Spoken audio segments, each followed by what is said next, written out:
got an appetite for the tough times. You know, the real important moments. We need people to stand up in matches. You know, he's shown that he can do that. And then also, you know, he's just a good kid. He's humble. He works hard, keeps his feet on the ground.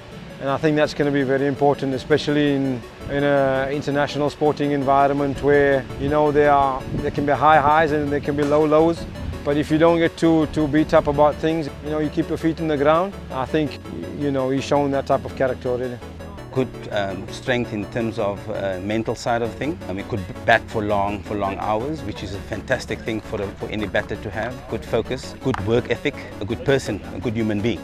So proud of him to be able to make the Protea squad. I've actually got like a few different idols in terms of cricket, and obviously predominantly being batsmen. Like Steve Smith's uniqueness, Virat Kohli's passion, Kagiso Rabada's aggression, and then Kallis's technique, the temperament of Faf du Plessis and Kane Williams, and then Hashim Amla, a massive idol for me, especially his humility and the way he's conducted himself on and off the field. And those are all big factors, and those certain personality traits I try to take out of everyone, and I admire all of them for just what they've done so far in the cricketing fraternity.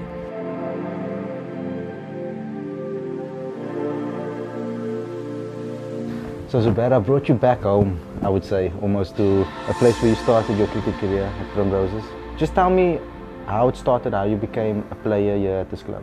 I started at about 8 or 9 years old. It was mainly because my dad had nothing to do on a Saturday, and you know, him and a bunch of his mates had sons, and they always decided, okay, might as well just play for a local club. And yeah, as soon as I started playing, I grew fond of the place, the people, and made a lot of memories here. Been good throughout the years playing for Primroses. It's done massive amounts of good for my growth as a person. Even in those times and patches where I wasn't playing for Primroses, every time I'd come support, I'd always receive the love and support that I had gotten as a kid, and it's continued throughout the years. So can you mention some of the highlights for you at this particular club? I mean, you always want to talk about 50s or 100s. That's a normal highlight to go to in cricket. But is there anything else that stood out to you? Maybe a tour, maybe a specific series that you played? For me, it was more the pre-season kind of camps. We'd end up actually camping somewhere. Oh, wow. End up just swimming in the lake, braaiing, just having that sort of family feel and vibe about things. Game-wise, there was 2 highlights. One was playing second team for Primroses. We played against, I think it was Edgemead at home, and I ended up scoring 100, my first 100 for Primroses. So that was a big thing for me. And then helping them get promotion from the 1B. That was also a big thing. So when you moved into the first team, about how old were you when you got that first team gig? I was 17 at the time, and yeah, I was nervous. I mean, club cricket's quite hardcore. But yeah, I think growing up and being around people that I've played with here at Primrose, it's kind of become the norm, and you kind of take the good things out of club cricket and kind of keep it with you as far as you can go. So as a club cricketer, are there any big names that you maybe played against that sometimes, you know, you get an ex-pro player that plays for an ex-club or something? Or? Yeah, not many people in terms of internationals that I've played against at club cricket, but a lot of guys that have made a massive impact on Western Province cricket. I've had the pleasure of playing with Fahmi Bubbles Jardine, and he's kind of taken me under his wing while I played club cricket straight out of school. And then a lot of guys like Salim Tofi, Majid, Ahmed and Rashad, even Kadir Ali that came down from the UK, Moin's brother. To this day, we've still kind of sent a couple of messages to each other. So you always get those people that will say, hey, never forget me when you're famous, you know? So I wanted to ask you, are there any people specifically at this club that you would say made a massive impact from a coaching's perspective on your career? At the time we started, we had player coaches. So for me, I wouldn't say one particular club. I mean coach, but I would say maybe even the coach that I started off. When I was 8 or 9 years old, I'll never forget, it's Enver Luken. He was the coach, and I was playing with his son in the under 11 side at the time. So I'd say he would probably have had the biggest impact in just bringing me to the club and just allowing me to play. And just lastly, just give me the major struggle about playing club cricket. But I would say the biggest struggle is maybe going from semi-pro wickets to playing on club cricket wickets, or just having some guys coming out for the fun of it, which is nothing wrong with it, and then you obviously might be going through a tough time and you're looking for form, and then it's obviously tough to score frequently. So just for me, the struggle was to continuously keep performing and contributing to the side under tough conditions, which may have not always been our home conditions in terms of Premier Cricket ground.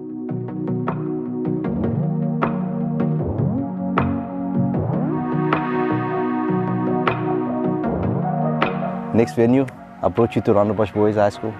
You spent most of your days over here. Yeah. I mean, it's quite a step up with regards to the pitch, the field, the surroundings to Primroses. There's a lot of funding here. The difference being just the quality of the wickets that you play on the outfields. A lot more privilege there to play on these fields. But in saying that, I think it's just playing on the tougher wickets kind of helps you when it comes to the better wickets to bat on. And obviously a lot of people speak highly of their schools. What can you tell me about Rondebosch? How big an impact did it make it on your career and obviously your selection eventually into the Cobras? I think playing for Rondebosch throughout the age groups, under 14, under 15, first team, it's been massive towards just my growth and learnings regarding the game. I mean, we had a really good first team coach here, Rob Dalrymple, and just being kind of exposed to the quality of cricket that you play on a weekly basis really did wonders for my game. Off the field, I think just the brotherhood and the friends that I still have to this day, not specifically in my grade or age, but across different grades, that really has helped me, and I keep those friends to this day, and fortunately it's kind of given me a lot of support and background towards my cricketing career. So can you give me some of your highlights of your cricket career at Rondebosch? I know it was quite tough for you because you never scored a century. I know I might have pierced your heart a bit there, but can you just tell me about... Playing provincial cricket throughout high school, you kind of also expected yourself, in terms of the standards you set, to at least have scored most weeks, or having scored at least some big total along the line. But throughout school it was never that way. I never really ended up being the guy to score big totals, or just really, I knew I could play the game, I just didn't end up fulfilling that potential that I could have throughout school. And in a way I'm thankful for it. It could have been a blessing in disguise, just showing me what actually had to be done after school. But in saying that, also gave me inside lane into my first match for the Province men's side. And fortunately that's gone from strength to strength, and that's where I am at the moment. Okay, so playing at Rondebosch obviously saw you make it into the Kaya Majolo week. How many times did you play in the Kaya Majolo week? I played twice, 2012 and 2013. Kaya Majolo week wasn't already a high scoring week for you. What was tough about the tournament for you? See, I don't think it was specifically the Kaya Majolo week. I think it was most age group weeks, provincial weeks throughout my age group career. And yeah, it was tough because I think I wasn't really accustomed to I wasn't aware of the side effects of underperformance. It was just, let me kind of enjoy that week, try and score as many runs as I could, which I ended up not doing. Yeah. And yeah, it really took for granted the downfalls of the game, and kind of appreciating when you are in form to kind of roll with that and ride that wave for as long as you can. And yeah, it was tough. I mean, knowing that underperforming can not grant you selection, and obviously having higher aspirations to make, for example, the SA sides of those weeks. It did play mentally in terms of confidence, but it is what it is, and I kind of tried to forget it as soon as I could. So I take it that mental changes happened when you switched over and moved got your Cobras call up and eventually went obviously from Province into Cobras. And can you talk to me about your Cobras debut and leading up to your Cobras career? I got my initial opportunity in the end of the 2013-2014 provincial season. I made my debut against KZN Inland in Pietermaritzburg. Didn't go too well, but the second game I ended up scoring a 90, and that kind of set me up well for my provincial career. And then things had gone well for 2 years basically in the provincial setup, of which I had scored a decent amount of runs every season, and then ended up getting the opportunity to play for the Cobras, to make my debut at the Wanderers against the Lions. Yeah, unfortunately that didn't go well either, but both sides, provincial-wise and franchise-wise, I ended up scoring 29 in my first innings, which I found weird, but anyway. But then, yeah, so I had a tough stint at first. I think I played 4 games for the Cobras, ended up getting dropped after that. Scored I think 150 in those 4 games. Yeah, and then I really had a tough season that season. I didn't score many runs. Really went through a tough phase, tough time, just struggling with my game mentally. I was lacking confidence, lacking self-belief. And yeah, then another opportunity, I kind of told myself I would wait for another opportunity, kind of try and work my way back. So the following season, the main goal was to try and score provincially, and then hopefully earn another opportunity at franchise level. And fortunately it came by luck that I had to travel as a 12th man to PE for a Cobras 4-day game. And the morning of the game, they declared Simon Kamari unfit to play, and then ended up getting an opportunity and taking that opportunity. Yeah. So last season was an incredible season for you. It's kind of where you made your name for yourself, and a lot of people started speaking about you. Obviously your hardcore fans know about you and have watched you closely. But what switched in your game? Would you put it down to a specific conversation you had with a coach, or would you say it was a specific mental change that you had with yourself, or battle you had with yourself? Yeah, I would say it was a conversation with myself, really. Telling myself, like, if you're underperforming, there must be a way to kind of gain self-confidence. There must be a way to, because they say you have to perform in order to gain confidence. So obviously me underperforming at the time, like, how is there a way to gain that confidence without playing any cricket? And I think that came from kind of looking at myself and trying to understand myself more. But also I had to find a way to just back myself through positive thinking and positive behavior, and that way I kind of grew self-confidence without even playing cricket. So for me, it was gaining that confidence out playing and then taking it in, and then hopefully changing my lack of form into some good scores. So I've spoken recently, over the past couple of seasons, Russell Espling's been involved with the Cobras, and we've had a couple of good chats just regarding the game, and sometimes not even the game itself, just myself and himself, and we kind of share stories and stuff like that. So that's been good. I'm just trying and understand myself a bit more. And yeah, just knowing yourself, I think that will grant you an easier way to finding that confidence that you need going into cricket. There's definitely been a massive change in the way the Cobras play their cricket and the attitude you guys have, being such a young squad. We know about Ashwell Prince and obviously Faik Davids, them coming in as a pair, coaching pair. Can you talk to me about them and their influence that they've had on your career? Massive, especially on the environment currently at the Cobras from when I started to the past 2 seasons. Just the thinking, the need for character in certain situations, as well as like a kind of bulldog attitude, never back down. I think Ashwell Prince has really kind of personified that throughout his career, and it's rubbing off on the rest of the Cobras guys. And now we know that the Cobras, obviously your performance there had a big influence on you, but a lot of people or the public would actually get to know you from scorecards. And SA Emerging and SA. We know about Shukri Conrad and how many people he is actually influenced, in young cricketers he's influenced. What is your interaction with Shukri? Very good relationship, but very nice person, very chilled out, but he understands when it is time to work, and I think he's also got that kind of grit about him that keeps the players on their toes. And yeah, just coming through the National Academy setup as well, really had a good time working under him.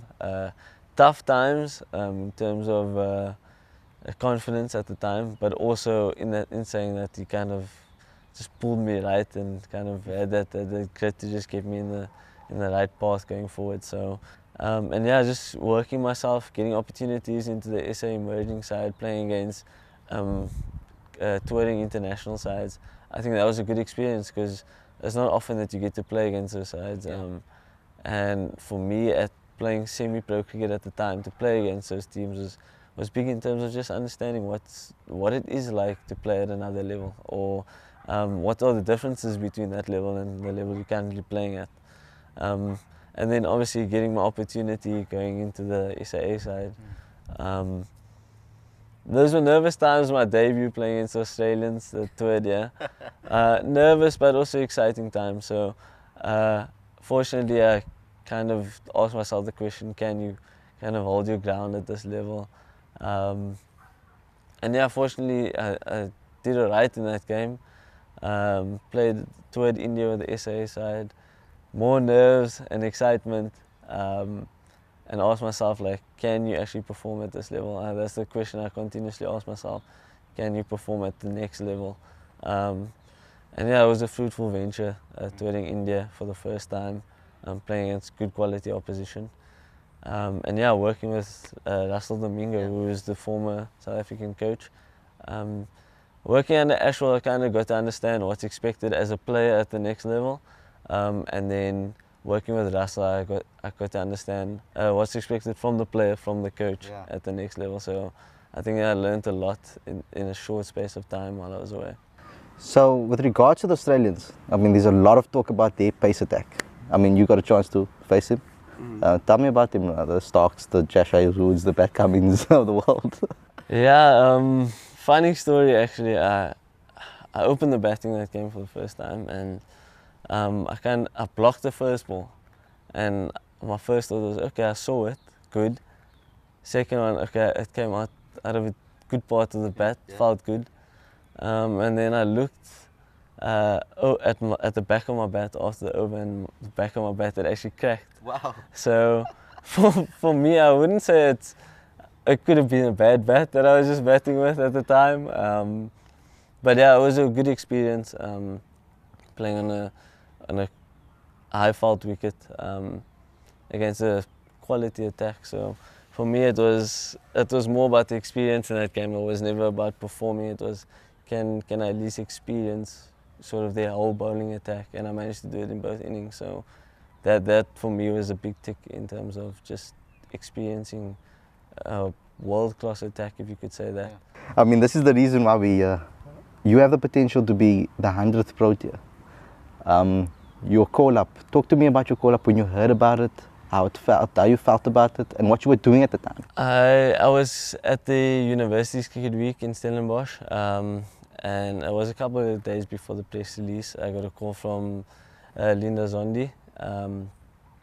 And for me personally, I thought it was like, oh, do you want to play in the, I think it was the emerging side to play against Pakistan before the Proteas played them. So that was my initial thought. And then when he said I was including the test squad, I was really stunned. I was like, what is going on? Honor, privilege, but I experienced a whole lot of emotions: happiness, joy, elation, and then again nervousness, excitement. So yeah, that for me, I found out after I'd played University's match. Going into that evening, I was just stunned for the rest of the evening, actually for the next few days, still till now. So how are you going to approach this? I mean, obviously it's going to be a tough tour for the Proteas. They obviously have to win. They want to try to make the #1 ranking again. Want to try to catch up with India again and overtake England and all of that, and so on and so forth. But how are you going to approach this? And who are you going to lean on for support? I know that I spoke to Aiden a few weeks ago, and he mentioned you and he was speaking about you. I mean, one of the first questions you asked me is how's Zubi? And I had a conversation about you. So tell me about, how are you going to approach this? A lot of the time they say drastic changes need to be made, technique, mental side. I believe the mental side is more important than the technique side, but for me, something must have been working over the past couple of seasons for me to be granted this opportunity. So I'll try and stay true to myself as much as I can. Obviously taking on the mental tips and learning as much as I can from not just the more senior guys, but the guys that are roughly in and around my age, the guys that I look up to, Aiden Markram, Kagiso, the younger guys that have played at that level for a year or so now, at least. I've got a lot to learn from everyone there. So the experience as a whole on and off the field will be great.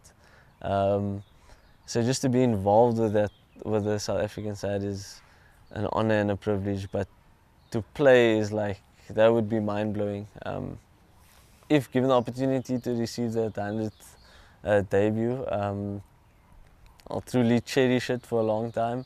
But I believe after that initial moment, there's a lot of work to be done in the next 5 days if given the opportunity. So, yeah. How much are you going to lean on Ashwell with us? And obviously he's played for the Proteas, so how much are you going to lean on him? See, the thing is, with majority of the coaches I've had, they've kind of been very good in terms of just having an open line of communication, being able to talk to them freely, easily. So I'm sure, no doubt, like I'll be able to lean on Ashwell and kind of learn as much as I can from him. He's already taught us so much as it is. He's kind of helped us think of playing at the next level to kind of better our game at the level that we're currently playing at.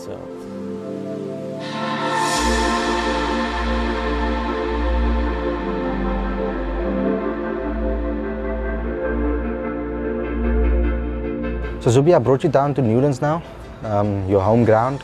I mean, obviously a lot of people are going to speak about the fact that you might be coming in as a future replacement for Hashim Amla. I don't know how you would take that. How do you take that? yeah, not too well. I don't like the fact that people have, as you say, naturally kind of succumbed to that kind of thinking. For me, I don't see myself as a replacement for a specific individual batsman. Obviously, someone that I've grown up idolizing. So for me, it's just to enjoy the experience, and if given the opportunity for whichever position, then hopefully I can take it with both hands. There is one similarity though. You both come from the faith Islam, and I just wanted to know, as a professional cricketer in this environment, it can be quite tricky for Muslims to settle in. How do you keep your head, and how do you use your faith to actually, to promote yourself in cricket? Yeah, for me it's just staying true to myself and who I am. And fortunately I've been involved with teams who have been very respectful of my faith and my beliefs. And in return I do the same for them. So to kind of just have that guideline on what to respect and how to respect others is important. And fortunately it's been alright for me so far, and hopefully I can continue. Look, if I've got a few words of advice for Zubi, obviously he's going to go and play cricket at the highest level against some of the best players around the world. At the end of the day, it's just cricket. He's already good at cricket, he's shown that. He's just got to go and show that he can do that at the highest level. We wish him all the best. At the end of the day, it's just him against the ball. Deal with the ball and he'll be fine.